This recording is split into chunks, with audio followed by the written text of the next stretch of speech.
You hear these idioms every day, at work, at home, or even at church, or sometimes when you go to the gym. But did you know that using these idioms when you speak can allow you to sound natural like a native English speaker? Hi, annyeonghaseyo, shalafia ni, how far are you day? My name is Adenike Babalola, and I am your English language coach and podcast host. Today we're going to be looking at 3 idioms and 1 phrasal verb from the film Overcomer.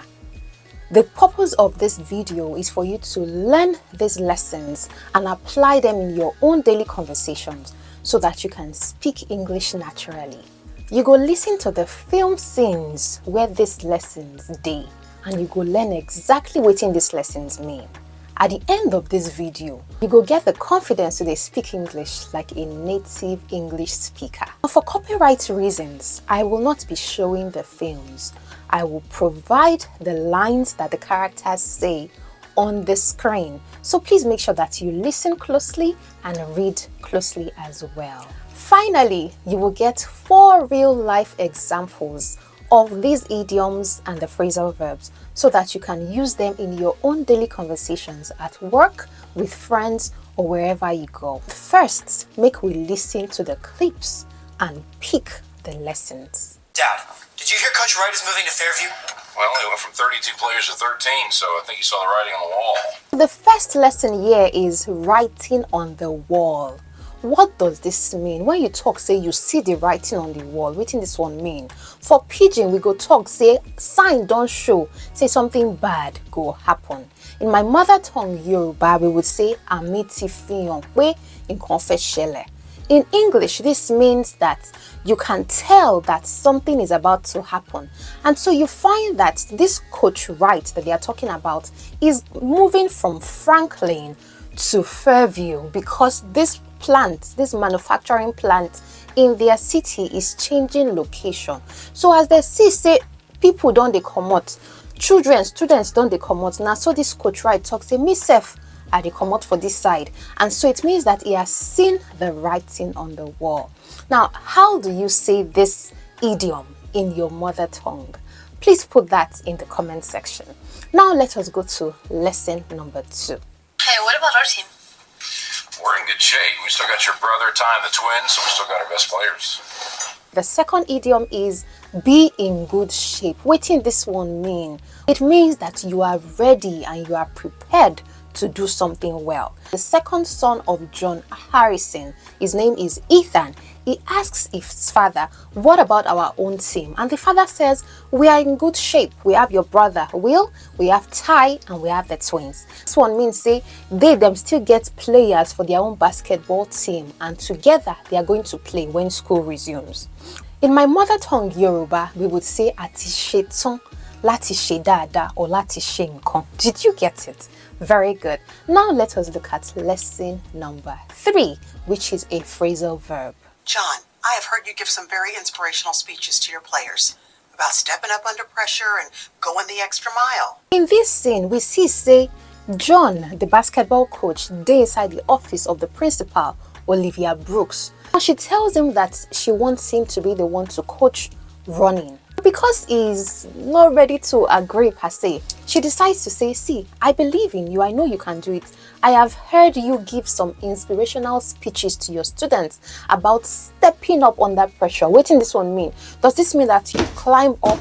No. This means that you put more effort when it looks as if things are more difficult or are not easy. For my mother tongue Yoruba, we will say keyan duro shishi. And for pidgin, we go talk say make person stand strong when wahala dey. Did you get it? Very good. Now the final lesson is the idiom go the extra mile, and she mentioned it in the same sentence where she said step up under pressure. When you talk say person go the extra mile for you, what do you mean? It means say instead of where the person stop at this point, they go further. In pidgin, we will say make you do past what them expect of you.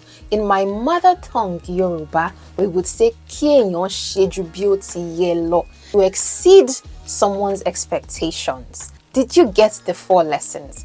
we're going to move to the 4 real-life examples that I promised you. So the first one, imagine that you're talking about leaving a company because of some bad policies, or let's say they were cutting salaries.